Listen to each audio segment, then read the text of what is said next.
Paglalabas ka sa mga ganitong kalsada, sige, forward ka unti-unti.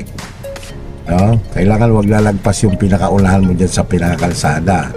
So bago ka kumabig, kailangan tumingin ka muna dyan sa kaliwa mo. Yan ang una mong titingnan.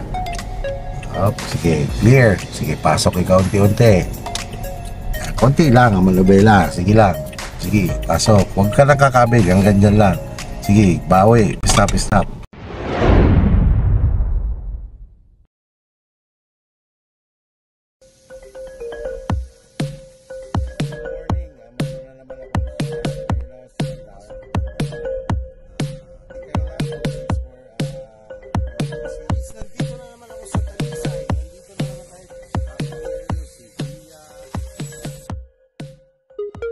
Pakikiramdaman mo yung mga parating. Tapos huwag kang kakabig ng malaki kasi doon ang punta mo.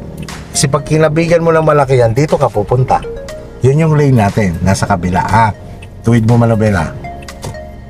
Yan. So forward ka unti-unti. Pasok ka lang dito, tingin ka naman sa right mo. Body check, sige. Forward. So, tingnan mo lang yung direction mo. Kabig unti-unti pa kaliwa. Tapos doon tayo sa rotonda. Iikutan natin yung rotonda. Sige lang. Ganyan lang muna kabagal.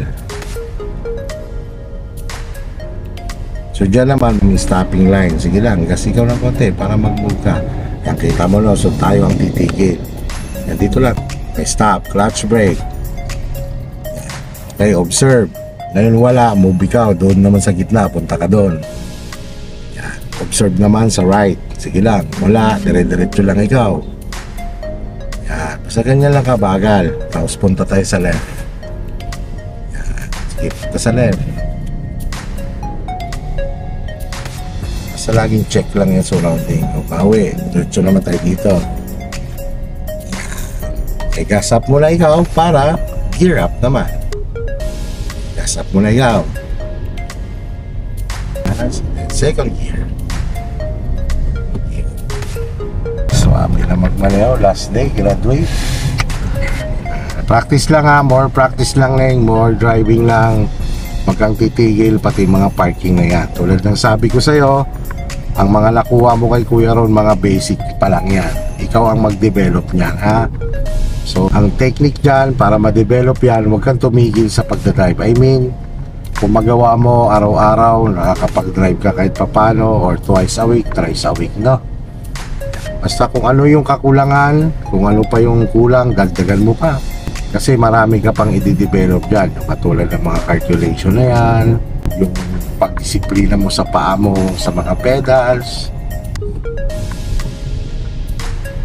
Sa pagkakambyo naman, ayos na naman tayo. Kapag drive na kita kahapon sa traffic, normal lang yun na namamatay-matayan ka. So ngayon, itong aaralin natin dito, ito yung gagamitin mo sa LTO. Tsaka yung mga bili ni Kuya Ron, be a responsible driver, be a disciplined driver. Ano lang, disiplina lagi kailangan. Huwag ka makipagsabayan sa mga kapwa mo motorista na ang alam lang ay marunong mag-drive pero hindi alam paano gamitin ang tama ang kalsada. Kung ano natutunan mo sa driving school, i-continuous mo yan, i-develop mo yan, dagdagan mo pa, no? So sa ngayon pa lang, nagpapasalamat na ako sa iyo. Thank you for choosing Tolentino's Driving School. Thank you sa tiwala mo kay Kuya Bigman mo. At ikaw ba ay netoto? Okay lang. So doon sa LTO, kapag magmo-move ka na galing parking, so magmo-move ka, no? Pag sinabi ni evaluator, tara ma'am, move na po tayo. So arangkada ka dahan-dahan. Tapos aakyat ka doon sa bridge, katulad nito, nakahangin siya. So pagdating mo sa kalagitnaan ng hangin, patitigilin ka na evaluator. Pag pinatigil ka na evaluator, huwag mo kalimutan yung clutch brake, ha? And then, di ba, naka-engage yun sa gear 1. Huwag mo na siyang in-neutral. Mag-focus ka. Pag sinabi niya, sige ma'am, go ulit tayo, aarangkada ka ulit. No, ganito naman gawin mo. Sige, lagay mo sa first gear.